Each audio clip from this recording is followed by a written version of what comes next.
Well, John, welcome to the 20-something podcast. So, John Fournier, first and foremost, husband, father, been in the fitness realm my entire life. And I'm a military brat, and I got a degree in business, but I finished college, and almost like every other college kid, I have no idea what this was. Yeah. I still don't. I'm 40, and I still have those thoughts. What the hell am I doing? Well, John, welcome to the 20-something podcast. Oh, yeah. Thanks for being here. Absolutely. I'll have you kind of give your little elevator pitch spiel, tell everybody who you are, what you do, and then we'll go back to your 20s and we'll roll through that timeline. Got it. Dissect it? Yeah. Yeah, awesome. Yeah. We'll just jump in. So, John Fournier, just turned 40. That is crazy to say, because it seems like the other day I was, well, how old are you? 24. 24, you're a puppy. But yeah, first and foremost, husband, father, and then pretty much have been in the fitness realm my entire life. Mm-hmm. You know, as we talked earlier, started as a trainer when I was young. Just my dad threw me in a gym to stay out of trouble, pick up weights. And then I've kind of always just stayed in a gym and somehow forged a career out of it. You know, when I first started, it was kind of you being a trainer to find a better job. Yeah. And then here we are. You know, I'm 40, somehow made a career out of it, for lack of better words. I love it. I enjoy it. I've had great opportunities like this, meeting you and different things. It's funny, the tentacles, for lack of better words, that fitness can kind of branch you into. Oh, God, yeah. But yeah, it's pretty much, the bare bones of me is I'm just your average guy. You know, I've been through a lot of, I'm sure we'll dive into a little bit of some crazy things. But yeah, that's pretty much me. Cool. All right. Yeah, fitness has brought almost every single one of my guests on.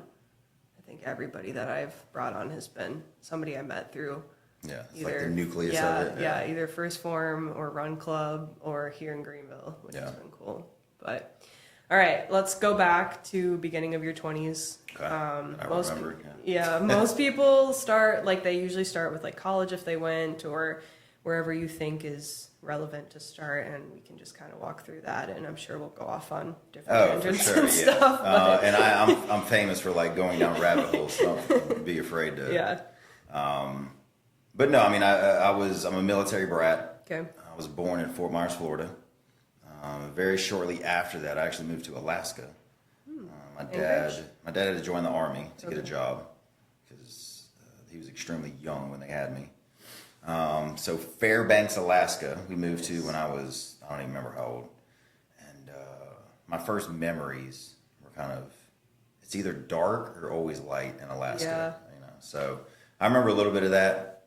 My sister was born in Alaska. Cool. I think I was around 6-ish. And then from there, he got stationed in Savannah, Fort Stewart. So all the way back across the country. To Savannah, Georgia. It was actually a small town called Richmond Hill, a little south of Savannah. And that's predominantly where I grew up. I loved it there. I had a good childhood. It's always weird how your perspective changes once you have kids, which I'm sure we'll dive into. But when I was young, my parents divorced. Not to get too dramatic, but and that's another thing too, is as you get older, your perspective of your childhood changes. Or I think you go through phases of you kind of realize you grow up with your parents, and they just did the best they could. So I had a good childhood, house, food, all that good stuff. There was definitely some components to it that I think forged me into that gym, which made it such a pillar of my life and kind of did some things for me that I look back on that I was appreciative of. So that's kind of where I'm at now as far as college, high school, all that good stuff. Richmond Hill High School, typical, small town. Your jocks, you're this, you're that. Yeah. Very different now with social media and all that stuff. That was just kicking off really when I was getting into Georgia Southern, where I went to college. Had some events happen there, which we can dive into. But I finished up actually online at at a small college, community college, South University, or Savannah South University, which I think is part of Armstrong Atlantic now. Okay. But yeah, anyhow, I got a degree in business, which to be honest with you is kind of pointless with what I do now. Yeah. But it was kind of good to do to keep me out of trouble. And then from there, I don't know how much you want to. We can just roll with it where I'm at currently. Yeah, you're good. But I finished college, and almost like every other college kid, I have no idea what the hell I was doing. Yeah. You know, I still don't. You know, I'm 40, and I still have those thoughts. The hell am I doing? But my girlfriend at the time had a great job offer in Henderson or Las Vegas. Okay. It's a small town right outside of Vegas. Okay. And I currently owned a gym then, which was always kind of my goal. Wanted a gym. But she took the opportunity, went there, and she lived there for, I don't even remember, 6 months, 8 months. And then it was like a country song. Sold the business, sold the house, all that good stuff, moved out with her. Had a great time in Vegas, loved it out there. And then from there, wanted to have kids, moved back to here, Greenville, closer to Savannah and her family. And here we are. Got a 5-year-old son, working at Crunch, and loving life, you know. So that was kind of a long, drawn out synopsis of where I'm at. Yeah. So how'd you get from business degree to gym owner? So college was a wild time for me. It was, I would say, your typical, you know, I hate to sound old, but my generation, it was like if you didn't go to college, you were a failure. Yeah. It was just ingrained in you. You know, if you're going to go to a tech school, you're going to be a failure. If you go to actual college, you're going to get a degree and somehow make a bunch of money. Yeah.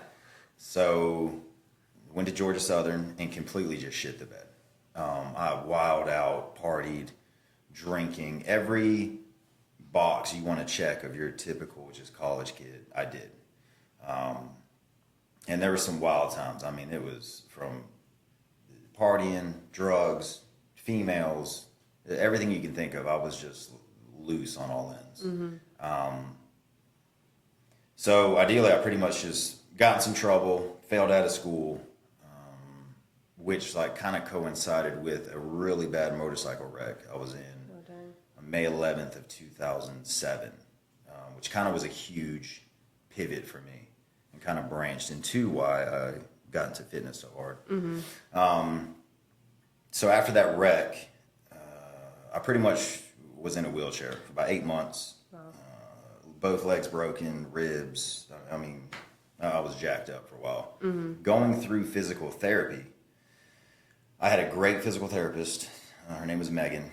And her perspective, how she didn't baby me, and I needed that, you know, really changed my outlook of, being grateful just to walk and do daily functions. But I became extremely fascinated with the human body and just how hard work, you know, doing simple things and your mindset can navigate not just your life, but give you a purpose. And that's where I really think I developed a relationship with the gym,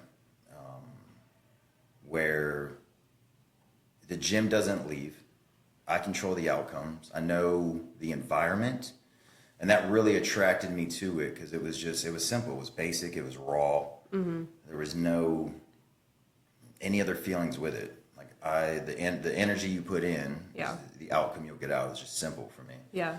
And I realized it replaced too a lot of some childhood stuff for me. That, you know, I didn't have the best 2-parent background. You know, I kind of grew up on my own, for a lack of better words. You know, from middle school on. Yeah. And the gym seemed to be a void that always was kind of there, you know, which I think is still to an extent now. But yeah, as far as getting back to the business side of it, I got my business degree at South University. And from there, I was just doing a training, you know, training one-on-one. And I had a lady named Melissa Hurd, who we finished a session, and she goes, "John, like, you should just do your own thing." What? Like, first time anybody even said that to me. I didn't know what an LLC was, an LLC type S. I knew nothing. And she kind of helped me, walked me through it step by step, but she pretty much was the catalyst to just plant that seed in my brain the first time, like, you could do this. It's not that hard. And I think sometimes that's the biggest thing is just going from thought to action. Yeah. where a lot of it I see in your generation is you guys are almost so too much. Like you just get floundered in thoughts. Yeah. And then going from that to action is a big gap for you guys. But yeah, no, I remember walking into the bank, literally in these cheap ass khakis, talking to the guy about getting a loan. What is an LLC? What do I need to do? Blah, blah, blah. And then I found a spot. And it was funny because my mother actually called it a rape shed the first time she saw it, because it was literally like a storage unit. Oh, but in my brain, I saw it, like the walls painted, the mirrors, and I can show you some pictures and stuff. And I did it, you know. It wasn't great. It was cheap. Did everything myself. It was probably 50 grand total, everything I put into it, which I had some help, some people, some loans and stuff like that. But I still remember the very first day I opened it. It was called Fournier Fitness, 2 F's back to back. And it was the first time you walk in, and it sounds corny, you turn the lights on, but it was like, man, like this is mine. Yeah. Whether I completely shit the bed or it crushes it, like this, I did it, like holy cow. Yeah. And luckily it did well. And it was really a good thing for me to realize I'm pretty self-aware. You know, I look like just your typical meathead, jock, tatted up, you know, wannabe tough guy.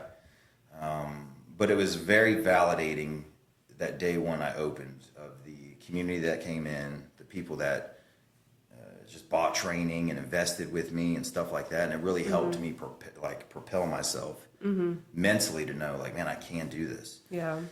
So that was kind of the start of the gym. It did well. It made money. It did good. Where it went from there, honestly, I was just a selfish asshole. I was immature, young 20s. My wife at the time, Rachel, was dating her and broke up with her. It was about me, money, doing my thing. And I just was completely, not unhinged, but it was just, I was just wild. A little bit of success, as you say, or I thought it was. And a big moment for me again was I had a goal I wanted to reach financially. I remember I put the money in, got my deposit slip, and I looked at that number, and it honestly was probably one of the most depressed feelings I've ever had.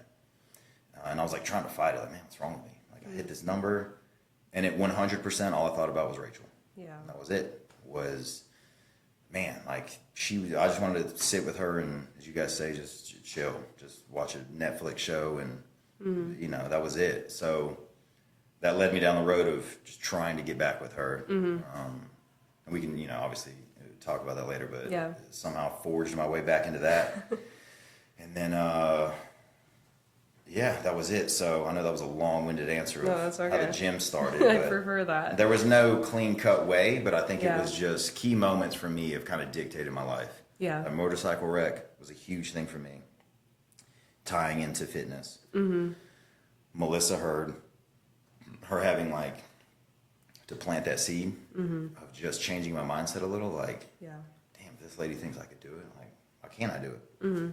And then actually just doing it and being okay with, I've been broke my whole life. Like, if I'm broke again, okay, whatever, I'll go back to my Coinstar hustle and know how to do all that, you know? So that's kind of where it started from. And then, you know, there's been more events that have happened to me that I've looked back on that have always just, I call them, you know, shit bubbles. Yeah. And when you're in it, it's just like it consumes you. Yeah. But then almost in a weird way, I appreciate them now because they're going to pop. Yeah. There's going to be another one.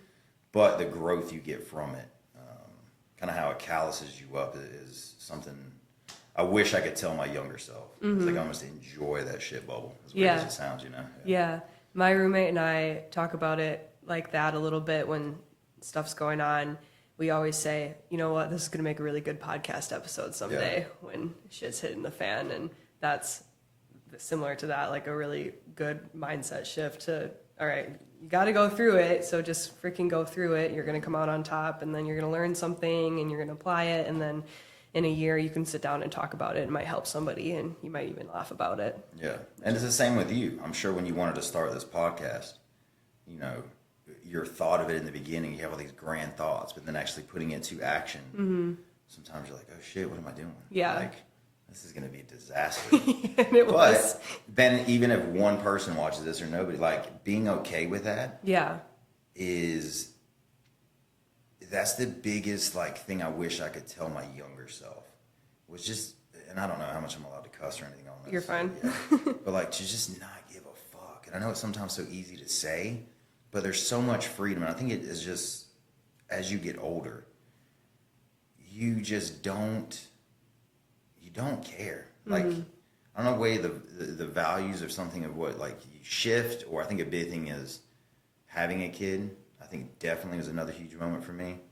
But it's just, I don't know. It's just, I wear cheap clothes. It's a $7 polo from Walmart. I drive a Ford Ranger. Yeah. And it's not to boast. Like, yeah, I could, I'm okay, and I could go buy a brand new truck. But I have no, like, what, for what? Yeah. If it's not in my house, it's not my wife, it's not my son, I literally could give two shits. Yeah.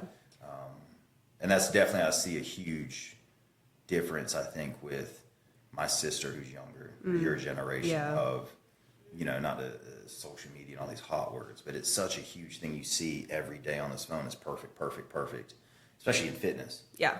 And now you got perfect women and perfect guys that also Photoshop on top, which you just look at all day. Yeah. And then you're in the mirror looking at yourself, brushing your teeth like, dude, I look like a fucking beanbag. Yeah. Like, holy shit. Like, my forehead is like the belly of an earthworm. I'm just sitting there brushing my teeth like, what is this, But it's just also, that's not reality. No. And the more you can disassociate from that, I think it's the better, really. Yeah, I think that's a big issue with my generation and younger generations is A, the fear of failure, and then B, caring so much about what other people think. And I think those two things go hand in hand, which is why a lot of people don't take the leap. Like you said, we think way too much about something before jumping into it, and then it gets complicated, and then a lot of people don't end up doing it because, oh, what if this gets exposed on TikTok, or what if so-and-so's mom sees this? Like, I've never really cared a lot what other people think of me. If I don't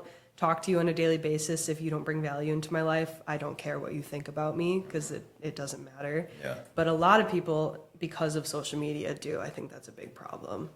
So, like, for you, example, like, when you say the fear of failure, like, what does that, like, mean to you, like, next level? Or, like, in your generation, when they say the fear of failure, like, what does that... I think is that, like, a self thing, or is it, like, from others? Or, like, specifically with you? Well, for me, like, me personally with failure, I mean, I'm not going to sit here and be like, I'm never afraid of failing. But I was lucky enough to be taught by my parents what failure actually is. And like playing sports, I think was really important for me to learn about failure and how it's actually an opportunity to grow. And I've always said, like, you don't fail unless you quit.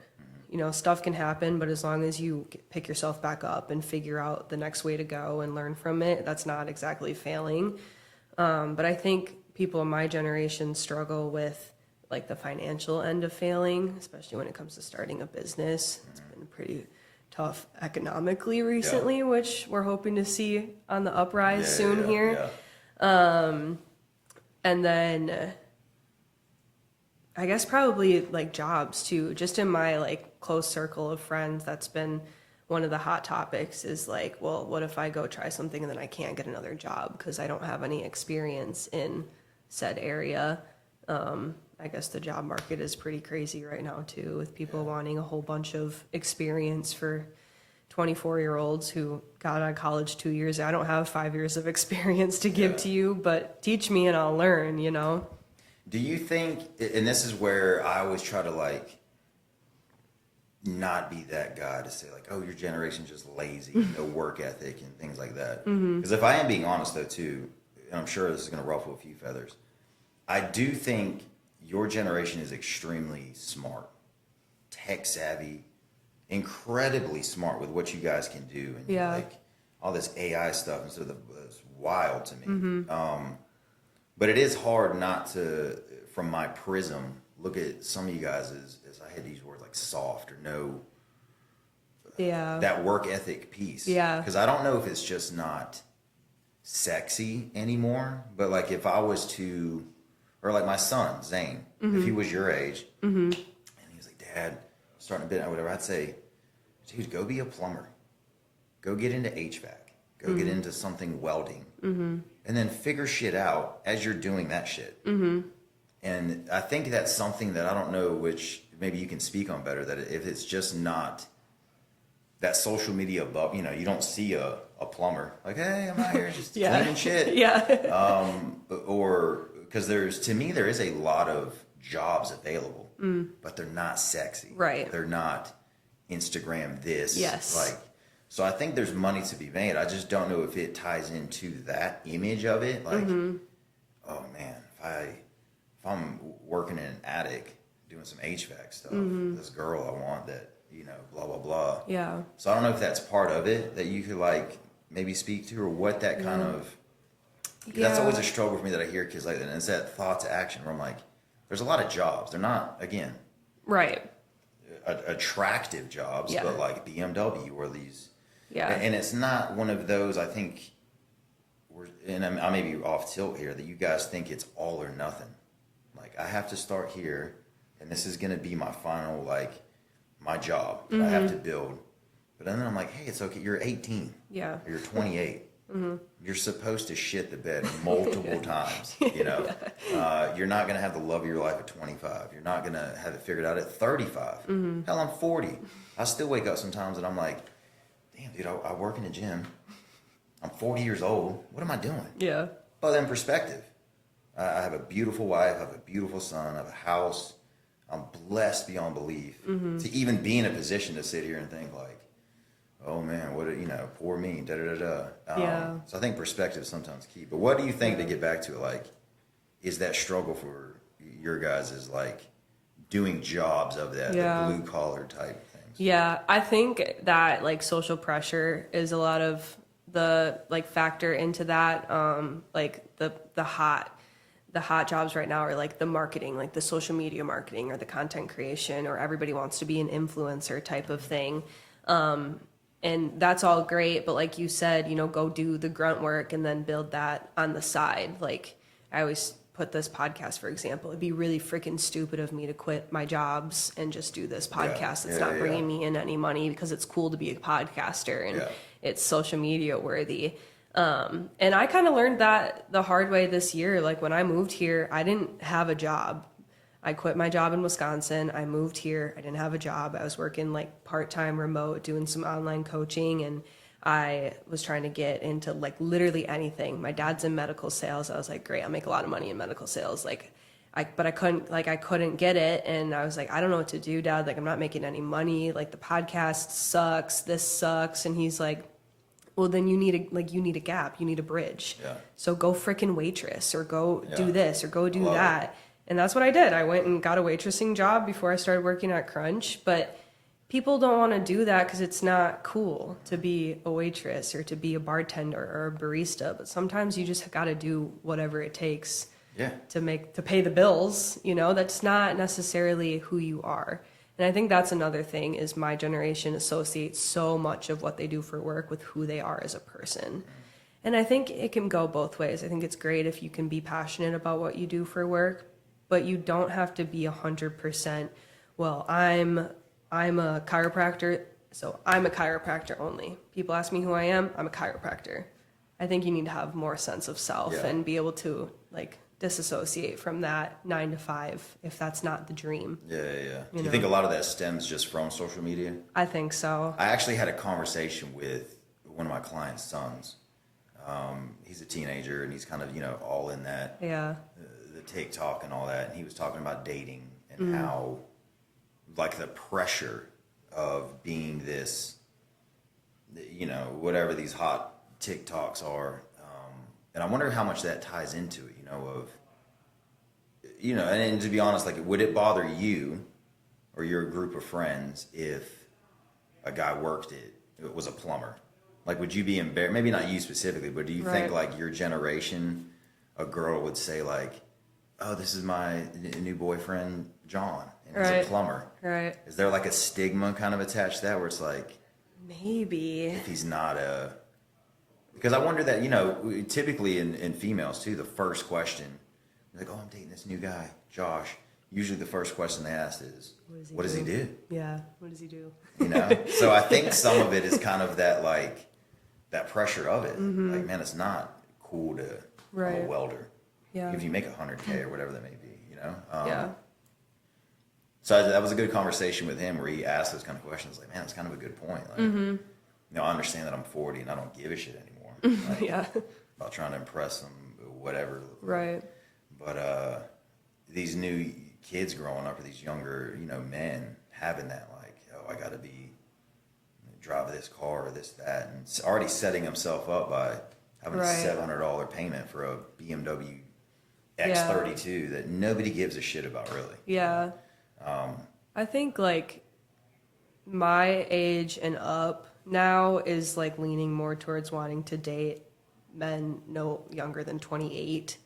You know, people that are like doing the grunt work and maybe like finding that success or failing or whatever versus like, you know, right out of college where it doesn't really, you know, you just got out of college, like it doesn't really matter what you do. But, you know, I moved here and all my friends were like, oh yeah, he's 30, he's 32, he's 34. I'm like, what the hell? No, I'm just a baby. That's crazy. But my perspective has shifted a lot on that too. Just talking with them, I'm like, well, that makes sense to kind of go that route, and still doesn't necessarily matter a ton what your job title is, but more so like your work ethic and your mindset around it, and like your frontal lobe being developed versus like anybody under the age of 25. Granted, there are outliers, but are probably still figuring that out, which is the time to do it, and that's okay. But I think social media especially puts that in your brain, like go find somebody that makes 6 figures or find an entrepreneur or blah, blah, blah, blah, blah, so you can live in this huge house and have this great life, when it doesn't happen like that at this age. Like, we're not doing that. I think that's such a void, too. Like, I think that stuff, and I know a lot of stuff's going to sound corny, but to me, like one of those questions that were asked to me was like, I don't know how it was worded. What do I think success is? Or what? And the first thing that pops in my head is, I think if your kids want to hang out with you when you're older, or like you went to your dad for advice. Yeah. Like, to me, that's badass. That's success. If my son, when he's older, and he just called like, Dad, let's go get a drink, or let's go. Like, money's cool. Don't get me wrong. Money allows you to do cool shit. Yeah. You know, if I can take my family on a badass vacation, but they're not going to remember, like, the money. When I'm dead and they got dirt on me or whatever, it's going to be, oh, do you remember that time? Blah, blah, blah. Yeah. So that's, like, always been just a pillar of mine, is, like, just to be a good dude. Yeah. Like, that's kind of all, you know, and I've always wanted it to just go back to that when I talk to younger kids, especially in fitness. And, you know, I don't know if you want to go down this rabbit hole with the steroids and drugs and all that I get asked literally daily from these kids under the age of 25. Oh, God. That I really am like, man, like, this is pretty wild. Like, at first you hear it in social media and these hot TikToks of trend twins and all this stuff, but then it's like, actually having these conversations daily is wild to me, and the repercussions, like, downstream of these effects that I've done myself. I've abused the shit out of them, so every drug you can think of. Yeah. Not crazy hard drugs, nothing like that. But, right. Steroids, drinking, weed, shrooms. You know, I've been wild, and I've also been the guy sitting with a fertility specialist with my wife next to me, who I've been telling for years, like, oh, I'm good. All my boys have kids. I'm good. Like, hey, John, you have no sperm. None. Zero. In that conversation of like, oh shit, like, you know, that worries me a lot too about these younger kids that what they're taking already, and I'm like, oh man, but it's hard to navigate those conversations with them that they see all day. They see what they see of Alex Eubanks or whatever. He was brought up the other day. I guess he started taking stuff or whatnot, but yeah, no, it's scary for your generation of just how much impact is not reality on this phone. Right. I had one more point to your thing about success, and then we'll go into all these questions that you had your Instagram followers ask. But like you said about success being more more focused on who you are as a person and like the people that surrounded you with. That was a really big thing for me that I learned this past fall. I lost my grandpa in September, and then I lost my grandma in October, a month apart. And I've never lost. I mean, I lost my one grandpa when I was like 10, but I've never like dealt with grief or like really been in the front line of a funeral before. And the first one, like we stood in the line and the receiving line, and it just was like constant people, constant, like nonstop, 4 hours, all of these people coming. And I was like, and it did not matter how much money he had to his name or what he did for work, but the people that he surrounded himself with, and the fact that, you know, my sister and I got to grow up with him and wanted to spend time with him. And same with my grandma. Like, my grandma was 90. She was the last of all of her friends and her family, but still all of these people like my age and my mom's age coming and you know, talking about her life and sharing stories, and they did all of these different things. But she lived through the Great Depression. I mean, there really wasn't the big like entrepreneurship at that time. They owned a small business, but it didn't matter about that. And I really came out of that figuring out like, okay, yeah, there are goals and there are aspirations in life, and I want to reach those, but it's more about how I make people feel around me and the people I surround myself with. And I thought that was like a really great blessing to learn out of a really, really freaking hard time. Yeah. Yeah. No, it's grief is wild. Yeah. You know, and it's one of those feelings that it's hard when it hits you like that, you know, and I've been through it as well. But grief is also, I think, a very cool thing, because it's almost kind of like, I forgot who quoted this, but it's like unspoken love. Yeah. Like the more grief you have is just, and when you kind of like think of it that way, but it's just like you said, like it's all the fluff and all the bullshit. Like it really doesn't matter. Yeah. You know, and as sad as this sounds, or as like, we're all going to die. Mm-hmm. You know, we are all going to be dead, and more than likely in 2-3 generations, nobody's even going to remember you, right? Me, like, you know, your grandpa, yep, but you probably don't know your grandpa's grandpa, right? You know, so when you have that concept, like, just relax. Mm-hmm. If you're 20, you're 22, you're freaking the fuck out, like, it's okay. Yeah. Nobody gives a shit. Right. You figure it out. Right. And just try to win the day. You know, when you're young, I think purpose is such a key thing. I don't give a shit what it is. If you work at Walmart, podcasting, but having some kind of purpose, then you don't really give a shit about your phone or comments or likes or like if you see me going somewhere, I have a purpose. I'm doing some shit. You're not just going to see me somewhere like, oh, it's John. No, I'm there for a reason. Yeah. Or whether it's with my family or that, like, having some type of purpose is key. And I think that's a lot of your generation is just that lack of purpose, or just not reality. Mm-hmm. You know, just go get a job. Mm-hmm. See who makes the most money. Go talk to them. Yep. You know, I'd love for somebody, whoever. Damn, John, you're the general man. I'm going to be your. Absolutely, man. Yeah. Do what you got to do to try to get in that conversation, and then until you find something better, and then just keep leapfrogging until you figure shit out. Yeah. You know? Yeah. But anyway, yeah. Absolutely. All right, let's get into some of these questions. We got quite a bit.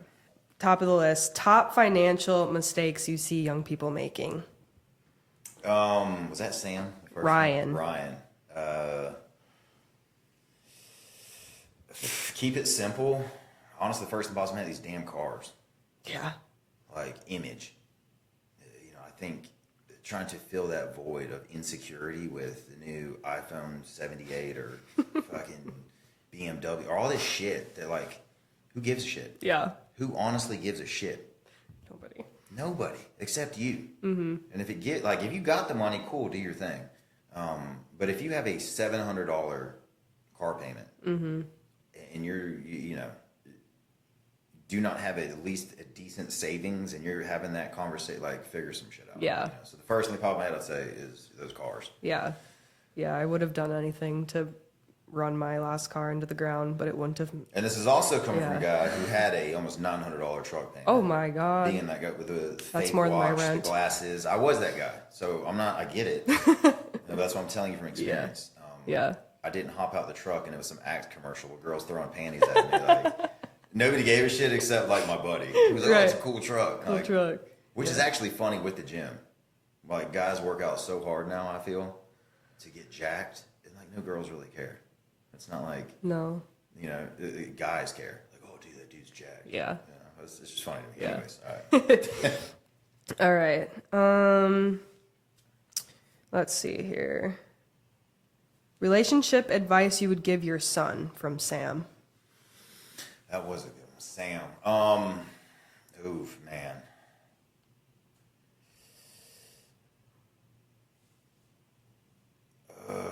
It's so wild with social media now, but it's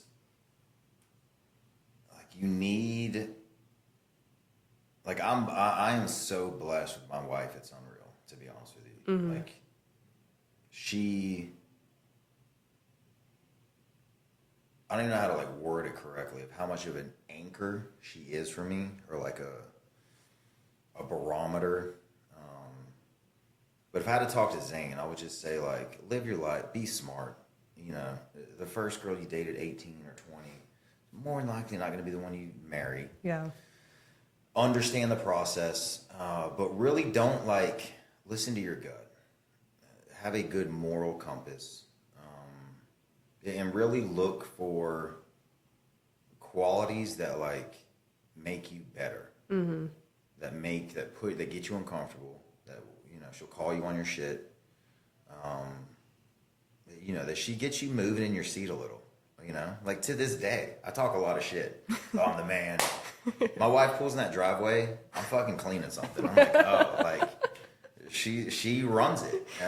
She'll call me on my shit. Like she's always been that way. Mm-hmm.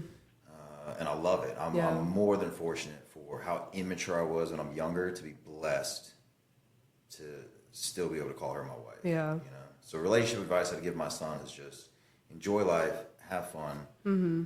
don't be a hoe. Like, do your thing. I get it. I've been there. Mm-hmm. But this is big. Just listen to your gut. Yeah.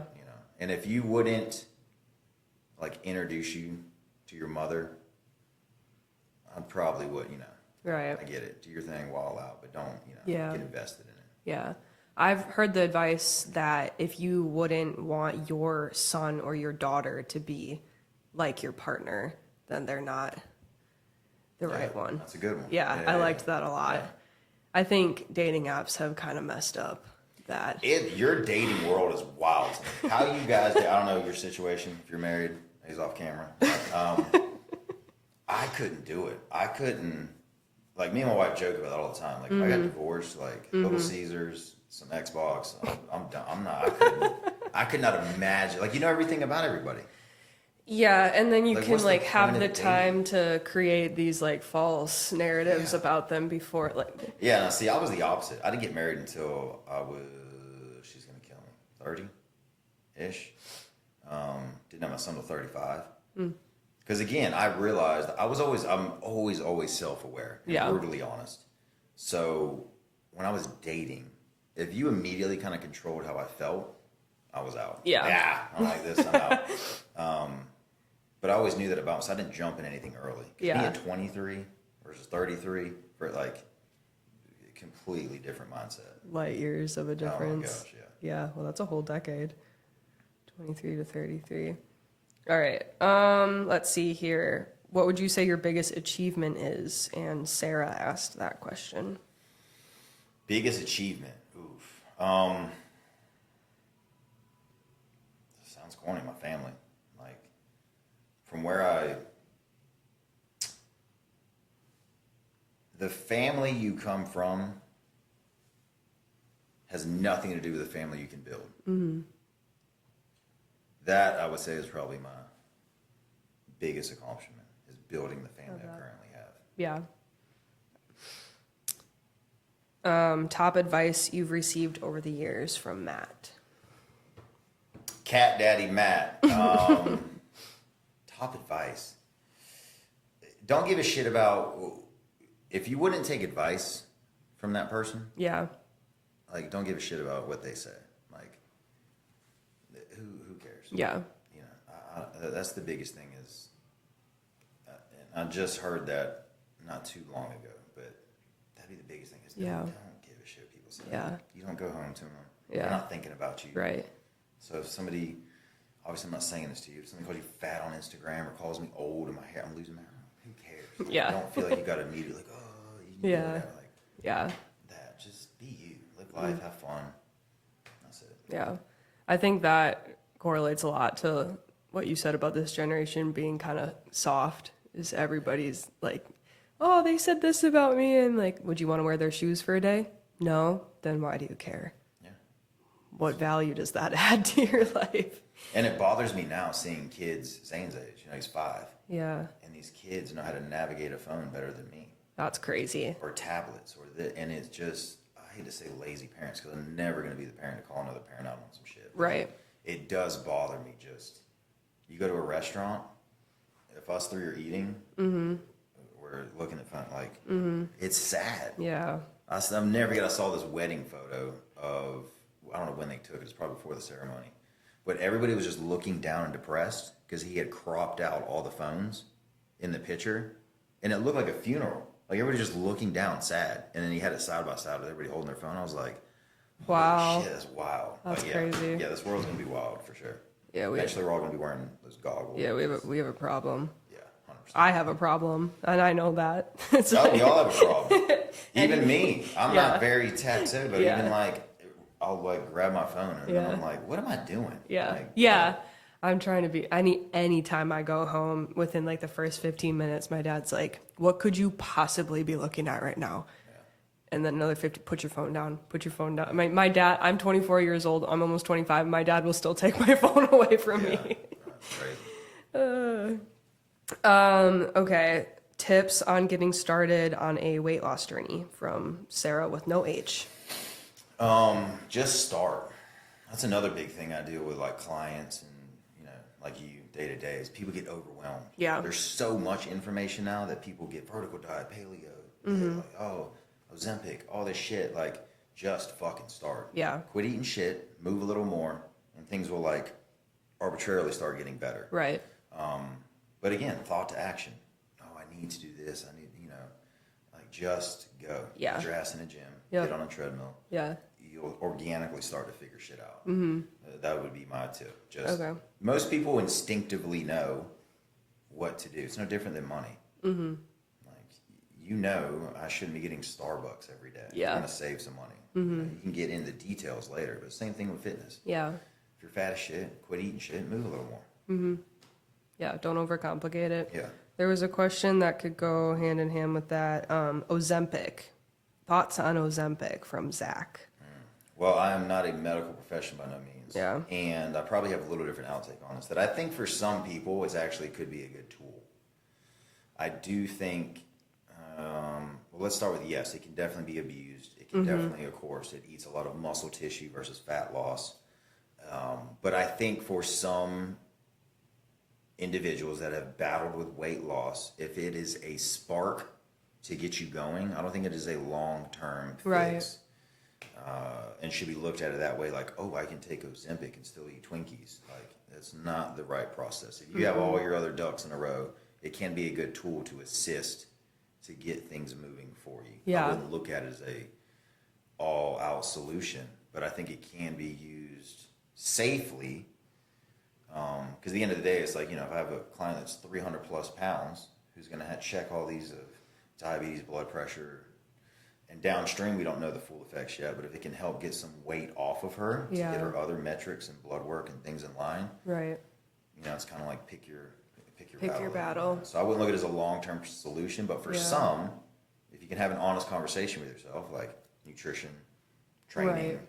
you check those boxes, and this could be a good catalyst for you. Yeah.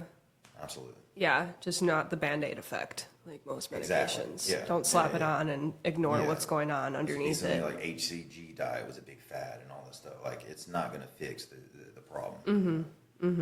All right. To wrap it up, top advice you've received over the years from Matt. Man, top advice. It would probably tie into like just don't focus on opinions of others. You know, like just be comfortable with you. Enjoy life. take some stress off of you. But just the basics. Find your basic pillars of life and what makes you happy. Yeah. If you took, yes, we all need money. But if you took money and status like out of the equation, like what do you really want to do? Figure out some shit and try to daily do action items to get to that. Right. You know, I could go get a better job right now. I've been offered better jobs, but it's nothing I would enjoy. There's something like the gym is like the church to me. It's just it's something, a staple in me I enjoy. I enjoy the relationships I meet, the environment. You get to meet cool people, these cool opportunities. And I enjoy the fitness realm. And it sounds super corny, and I've had a bunch of stories where just the little impact I'm able to help somebody better themselves in some kind of capacity does make me feel good. But yeah, just figure out what makes you happy. Yeah. Just do that shit every day. And Totally the rest, agree. you know, you'll figure out. Yeah. I think to add to that too, after you figure that out, then surround yourself with people who have the or that are like-minded to that. And then that just shoots you up all the way here. 'Cause then you're not fighting with bad mindsets and that whole saying of like, you are the average of the 5 people you spend the most time with. That's so true. Yeah. So once you figure out like who you want to be and what makes you happy, go find people to surround yourself with that resonate with that. That's so true. That's very hard to find. Yes. It's hard to find somebody that genuinely wants you to do better. Yeah. And they want to elevate you. And actually they're happy to do it. Yeah. You know, I see that a lot of just the fake friends or the, you know, like that's, as most people say, I have one real true friend that I know no matter what, like, is the ride or die. But other than that, there's a bunch of friends. But finding that true one, like, for sure. That's a huge quality to have in somebody. Yeah. Even if it has to be a mentor, you know, it doesn't have to necessarily be somebody you spend every day with, but find a mentor or find, you know, whatever and build it off of that. So. For sure. All right. Yeah, cool. Well, Awesome. where It can was the fun. people follow you? Oh gosh, I don't give a shit about. You don't all care that. about that? Don't. All right. That kind of like cringed me when you were like your followers. I was like, oh. No, I have an Instagram. Well, I'll tag Johnny you. and Tom. But yeah, Crunch, obviously. Crunch. And if you are interested in Crunch. training, you know, I do genuinely love, you know, being serious. I love helping people. You know, I do online coaching. But if you just have general questions, you're lost, you need a little help. You know, I love to help in any way. You know, whether it's kids and drugs and all that or whatever. You know, women overweight, stuff like that. You know, I'm a little rough around the edges for sure, but I do like to help the sliver of pie that I can. In some way. So I definitely appreciate it, and cool. It's awesome what you're doing here too. Thanks. Big time. Next, Joe Rogan. Here we go. It's at the top of the. I love it. That's at the top of the dream list. That's awesome. For sure.